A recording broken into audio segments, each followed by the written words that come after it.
Two of the most exciting upcoming EVs are coming sooner than you think. The first is the Polestar 5 Super Sedan, which we'll get into in more detail later. And the second is the Mercedes GLC 400 EV, which was revealed today. Let's dive in. Welcome everyone. Here let's talk about the Polestar 5 and the new Mercedes GLC 400 EV coming in 2025. But first, if you want more EV news, Mercedes-Benz has released a ton of information about their new SUV, including some details about the new powertrain. So let's start there and then move on to the other vehicle. Mercedes have finally given us our first official look at the new 2025 GLC 400 EV. In this gorgeous silver color, we can see that this is the latest iteration of the GLC design, which looks absolutely fantastic. We've seen these spy shots of a camouflaged prototype, but this new design shows that Mercedes's sensual purity style looks incredibly good. When fully realized in production form, this will be the replacement for the gas-powered GLC, and they're showing off the final exterior design right now. What's really cool about this is that the greenhouse is now fully blacked out, so this is a true EV design with nothing reminiscent of the gas models.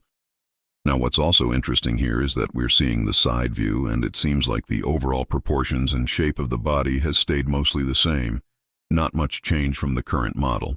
However, it looks like we'll get some new wheel designs as well as a revised rear end compared to the prototypes. Now, Mercedes does say that the GLC EV will boast a 94 kWh battery and up to 443 miles of range based on the WLTP cycle. Now this is actually pretty impressive because according to AutoWeek, the company tested the battery pack themselves and they were able to get 443 miles of range with only 19 inches wheels. They also added that the larger 20-inch wheels you see in these photos, which are supposed to be standard on all AMG line models, will reduce the range by around 5%. So even with those wheels, you should still be getting over 400 miles of range, which is insane. As for performance, Mercedes says that the GLC 400 EV will offer up to 402 horsepower and 664 Newton-meters of torque, which translates to 461 pound-feet. As for charging speeds, Mercedes is saying that the car supports up to 320 kilowatts of max charging speed, but there's no word yet on how long it will take to charge from 10 to 100%. But we know that it uses an 800-volt architecture, so we could see around 30 minutes for a 10 to 80 charge. Now before we get into the powertrain, I do want to mention that Mercedes did reveal the interior of the GLC in a teaser video last week, and if you missed it, check out my video linked below where I discuss it in depth. We can see that the interior is almost exactly the same as the new Mercedes EQS SUV. This includes the biggest, boldest infotainment screen ever fitted to a Mercedes vehicle. It's 39.1 inches across and spans from one side of the A-pillar to the other, making it a truly mesmerizing display. We also have reports that this massive screen features intelligent zone dimming, so each zone of the display can be dimmed independently without affecting the rest of the display. I think this is a great solution because many times when looking at a multi-display setup, one of the displays is too bright while another is too dim. Having individual control over the brightness of each zone allows for a better viewing experience when the vehicle is coming in 2025.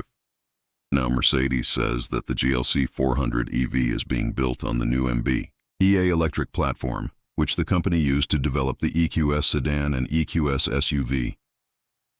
What's really cool about this platform is that it will underpin every single electric vehicle that Mercedes releases after the EQS lineup.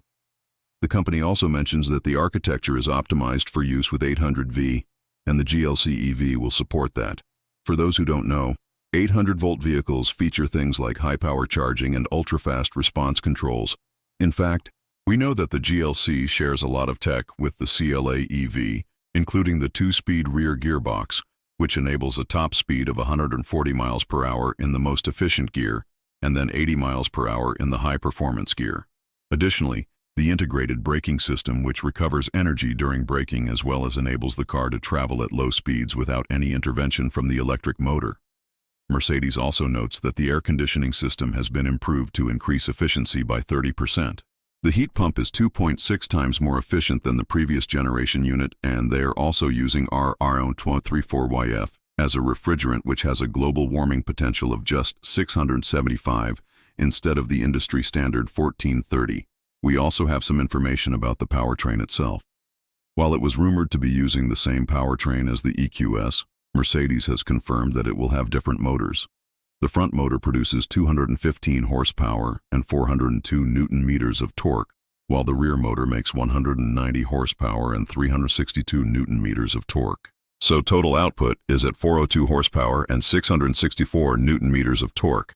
That power goes to all four wheels, and it enables the GLC to accelerate from 0 to 60 miles per hour in 5.5 seconds. The top speed is limited to 124 miles per hour.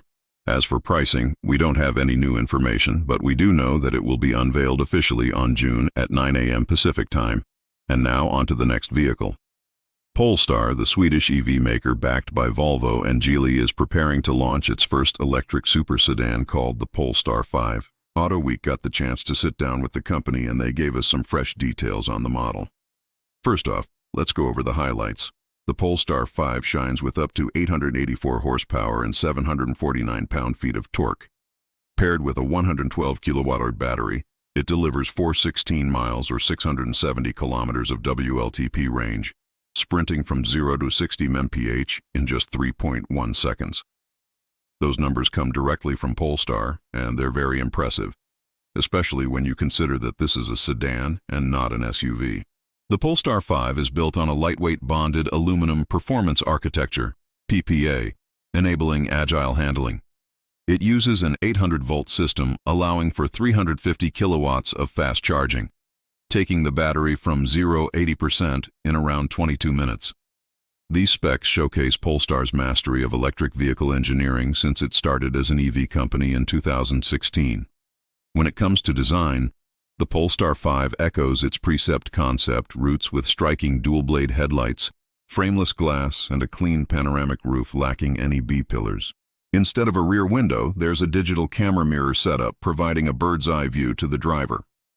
The interior features eco-conscious materials, a 14.5-inch infotainment screen running Android Automotive OS, a 9-inch driver display, and an available premium sound system.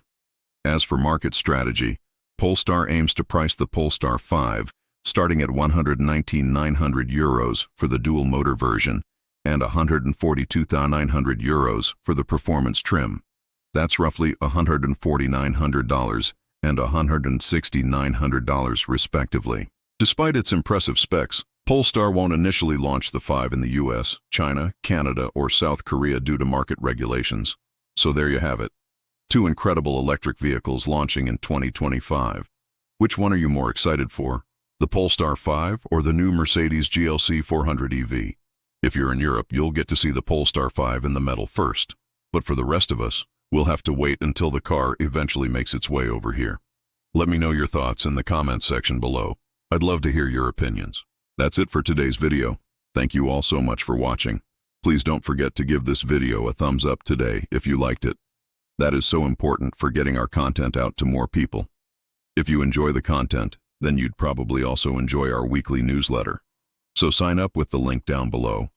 In addition to that, if you're interested in more content, you can also check out our site where we have 2 new videos every week, plus a bunch of other cool stuff.